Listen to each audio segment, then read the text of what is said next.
Hai guys, assalamualaikum warahmatullahi wabarakatuh. Pada kesempatan kali ini saya akan melakukan wawancara dengan tugas mata kuliah manajemen agribisnis, analisis pendapatan dan laporan produksi unit 1.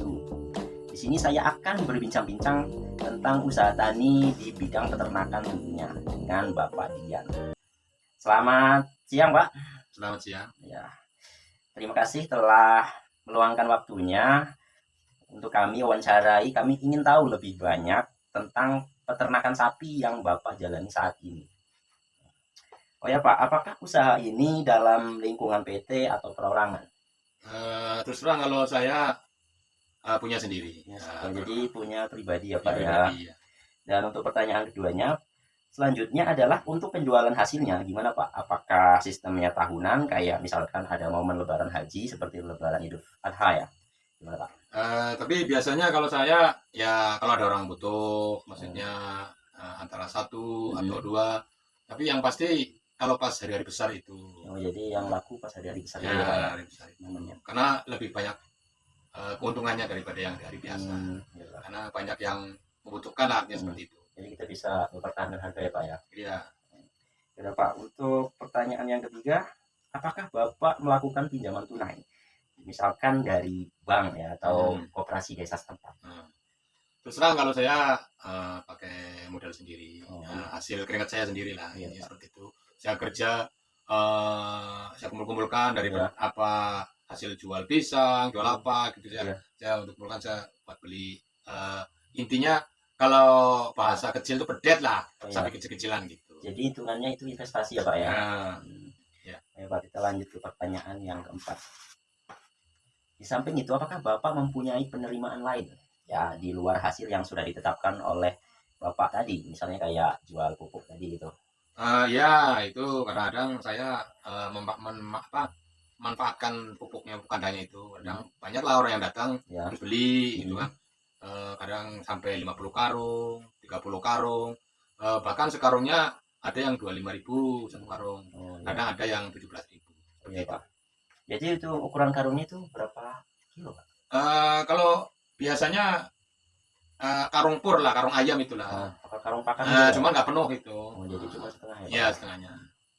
Ya Pak, untuk pertanyaan selanjutnya ya Pak, apakah ada biaya tetap dalam menjalankan usaha tani sapi ini seperti sewa lahan? Terus terang kalau saya alhamdulillah punya lahan sendiri. Jadi saya intinya nggak nyewa lah. Ada juga yang kawan-kawan nawarkan saya untuk nyewa tanah, cuma saya ada. Makanya saya manfaatkan lahan saya sendiri. Kalau untuk pajak dan bumi bangunan ini berapa? Kalau pajak dan bumi biasanya itu maksudnya gimana ini? PBB itu Pak. Maksudnya apa ukuran-ukuran itu? Itu maksudnya dalam kawasan kita, misalnya kayak kita punya lahan itu, kita bikin kandang itu apa kita diterapkan pajak atau tidak? Tetap loh, tapi kan nggak mahal. Ya, paling mahal ya 25.000 lah. Itu untuk satu tempat. Selama setahun ya Pak ya? Iya, selama setahun. Dan selanjutnya penyusutan peralatan kandang seperti arit atau mesin pemotong rumput itu ada nggak Pak? Misalnya tiba-tiba aritnya itu patah gitu. Kalau saya terus terang jarang sih kalau misalnya kita pakai mesin, cuma kita manual aja ya. Intinya pakai arit aja. Ya, jadi nggak pernah itu. Jadi mesin kan ya? Kecuali kalau memang biasanya kalau rumput itu kan susah. Kalau misalnya pakai mesin ngeri juga kita. Iya, makanya seperti itu. Untuk bunga modal ini? Maksudnya? Karena tadi kan Bapak tadi nggak melakukan pinjaman ya Pak, jadi nggak ada ya Pak ya. Dan untuk gaji tenaga kerja tetap ini? Wah, itu kan saya sendiri ya. Oh iya Pak, jadi ini hitungannya nggak ada ya Pak ya? Saya nggak pakai tenaga orang lain. Iya Pak. Ini lanjut ke pertanyaan ke-6 ya Pak ya. Untuk biaya tidak tetap ya Pak ya dalam menjalankan usaha ternak sapi ini seperti pakan dan nutrisi ini masuk nggak Pak? Nah, kita beli konsentrat atau gimana gitu? Ya kita pakai juga. Pakai juga ya. Pakai juga karena untuk pertumbuhan si sapi itu biar bagus gitu kan. Jadi kita perlu obat. Cuman ya nggak kayak teman-teman yang udah besar. Kalau saya terus terang pakainya ya intinya secukupnya lah seperti itu. Karena kita model kecil kan. Iya Pak. Ya untuk pembelian perden sapi atau bibit sapi itu gimana Pak? Dari modal awal itu harganya berapa gitu? Kalau yang bagus untuk ukuran, kalau untuk kita untuk miara itu ya paling berkisaran sekitar 12 juta ya Pak. Terus ada bahkan yang 8 juta. Terus 10 juta, ya kisaran 15 juta liter yang bagus. Oh, jadi itu tergantung apa Pak? Tergantung. Ya ukuran besar kecilnya Besar seperti kecil ya, itu Pak, ya? dan kualitas bagusnya. Iya. Gitu. Kan sekarang model sapi itu kan ada yang seperti limosin, kan Iya, gitu Pak. kan. Terus apalagi itu namanya ya Australia, Iya, Pak. terus ban pres, kan gitu kan. Nah, Iya. seperti itu. Itu kayaknya sapi-sapi jumbo ya Pak. Nah, sapi-sapi yang bagus.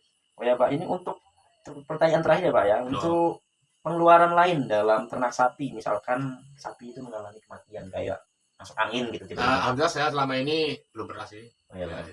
jadi karena saya selalu kontrol untuk Hmm. ya kadang malam saya bangun, nah, saya Jadi kontrol itu kan. selalu ngecek ya Pak Nah, ya. selalu ngecek makanya Oh, seperti itu. ngecek. Alhamdulillah selama ini saya selama ngurus ternak sapi itu nggak Hmm. pernah, alhamdulillah. Ya kalau bisa jangan sampai lah. Iya Pak. Oh ya Pak, ini terima kasih ya sudah berbincang-bincang tentang memelihara sapi dari modal pertama, dari Oke. cara perawatannya, dari dimana saat sapi itu treble atau Oke. kita dikasih vitamin. Jadi cukup sekian dari video kali ini. Saya akhiri, waalaikumsalam warahmatullahi wabarakatuh. Oke, waalaikumsalam warahmatullahi wabarakatuh.